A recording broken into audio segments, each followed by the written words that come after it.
इसी बीच एक और बड़ी खबर आपको बता दें जो कि झारखंड से। झारखंड ग्रामीण विकास मंत्रालय में छापेमारी, रांची के प्रोजेक्ट भवन पहुंची है ईडी की टीम। ये बड़ी खबर आपको बता दें, 2 दिन पहले ही ईडी ने छापेमारी के दौरान संजीव लाल के नौकर यानी कि जहांगीर आलम के घर और दूसरे ठिकानों से 35 करोड़ रुपए से ज्यादा की नकदी बरामद की थी। और इसी से जुड़ी हुई ये बड़ी खबर आपको बता दें कि ग्रामीण विकास मंत्रालय में छापेमारी लगातार जारी है। रांची के प्रोजेक्ट भवन पहुंची हुई है ईडी की टीम जो इस वक्त छापेमारी कर रही है। और 2 दिन पहले ही वो तस्वीरें आपने नोटों का अंबार आपने देखा था कि ईडी ने छापेमारी के दौरान किस तरीके से संजीव लाल के नौकर जहांगीर आलम के घर और दूसरे ठिकानों से 35 करोड़ रुपए से ज्यादा की नकदी बरामद की थी।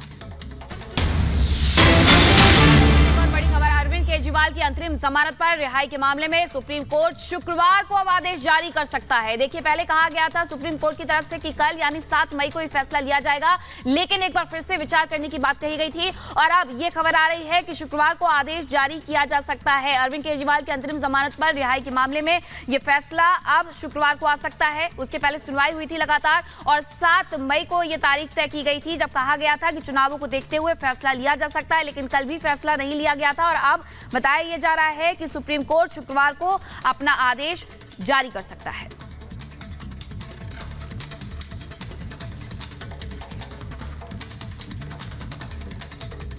और बात करेंगे लोकसभा चुनावों की, जिसके बीच में कांग्रेस के दिग्गज ही उनकी मुश्किलें लगातार बढ़ाते जा रहे हैं। देखिए, पहले विरासत टैक्स वाले बयान को लेकर के सुर्खियों में आए सैम पित्रोदा ने अब एक नया सियासी बयान दे दिया है, जिसके बाद तपिश भी बढ़ गई है। इतना ही नहीं, पित्रोदा के बयान से पीएम मोदी भी गुस्से में है। क्या कहा उन्होंने, इस रिपोर्ट में देखिए।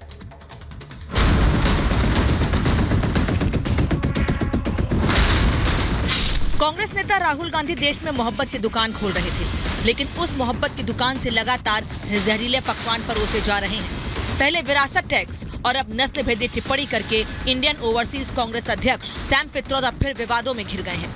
धार्मिक आरक्षण के मुद्दे पर कांग्रेस पहले से ही बीजेपी के निशाने पर है। ऐसे में कांग्रेस के अंकल सैम ने नस्लीय टिप्पणी करके सियासी गर्मी को और बढ़ा दिया है।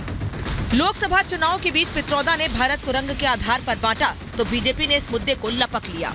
साउथ का द्वार कहे जाने वाले तेलंगाना में मौजूद पीएम मोदी ने सैम पित्रोदा समेत कांग्रेस की मंशा पर करारा प्रहार किया।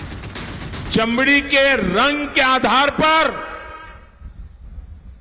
लोगों की योग्यता तय होगी क्या? चमड़ी के रंग का खेल शहजादे को किसने इजाजत दी है? संविधान सर पे लेकर के नाचने वाले लोग चमड़ी के रंग के आधार पर मेरे देशवासियों का अपमान कर रहे हैं। शहजादे, आपको जवाब देना पड़ेगा। चमड़ी के रंग के आधार पर मेरे देशवासियों का अपमान मेरा देश सहन नहीं करेगा।